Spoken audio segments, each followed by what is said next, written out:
اور کہا کہ جہاں جاتے ہیں وہاں چیک پوسٹوں پر روکا جاتا ہے۔ تو army chief general Qamar Javed Bajwa کی جانب سے کہا گیا کہ ہم نے آپ کو بلا کر مسائل حل کرنے کی یقین دہانی کرائی تھی، اور یہ بھی کہا کہ آپ مجھ سے علیحدگی میں مل چکے ہیں اور ہم نے آپ کی بات سنی تھی، لیکن آپ جب یہ کہتے ہیں کہ یہ جو دہشت گردی ہے اس کے پیچھے وردی ہے تو پھر معاملہ کہاں پر جا کر رکے گا، یہ اس کا جواب آپ دیجیے۔ Army chief general Qamar Javed Bajwa نے واضح کیا کہ ہم اس ملک کے لیے جانیں دے رہے ہیں، آپ کے علاقوں کی ترقی کو ترجیح سمجھ کر ترقیاتی کام کرائے۔ ایسی سرزمین وہاں پر آپ کے علاقے میں جہاں لوگوں کے سروں کو فٹ بال بنا کر کھیلا گیا، یعنی پاک فوج کے جوانوں کو شہید کیا گیا اور ان کے سروں کو فٹ بال بنا کر کھیلا گیا، وہاں پر بھی ترقیاتی کام کرائے۔ آرمی چیف نے ریفر کیا حالیہ کچھ دنوں میں ان کے جو 5 جوان شہید ہوئے ہیں، اس معاملے کو بھی انہوں نے اٹھایا اور کہا کہ ہم بھی انسان ہیں اور لوگوں کا دکھ درد محسوس کرتے ہیں۔ انہوں نے کہا کہ ہم نے ہزاروں مسنگ پرسنز کو ریکور کیا، یہ سوال نہیں کیا گیا تھا آرمی چیف سے، انہوں نے خود اس کی وضاحت دیتے ہوئے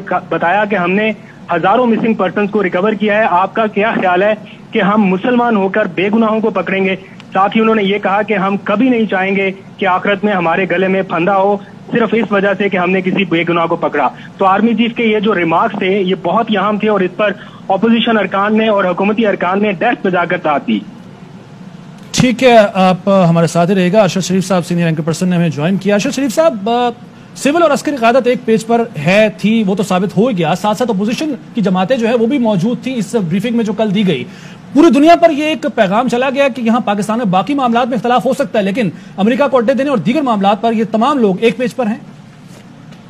جی بالکل، کافی حد تک کل جو پارلیمان کی نیشنل سیکیورٹی کمیٹی کا اجلاس ہوا ہے اس کے بعد یونینیمس میسج انٹرنیشنلی اسی طرح سے گیا ہے کہ پاکستان کی پارلیمان، اس میں تمام سیاسی جماعتیں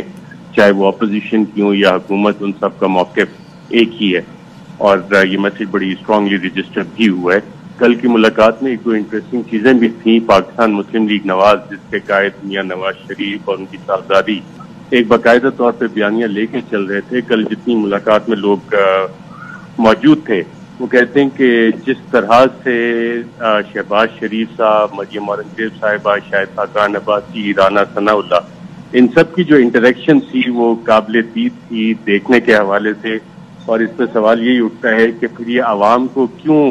دھوکہ دیتے ہیں، غلط باتیں بتاتے ہیں، ایک غلط قسم کا امپریشن کریٹ کرنے کی کوشش کرتے ہیں عوام کے سامنے۔ تو وہ چیزیں بڑی واضح ہو گئیں، اور یہ بھی سب کے ساتھ والہانہ جو افواج پاکستان کے ساتھ محبت ہے پاکستانی قوم کی، اس کا احساس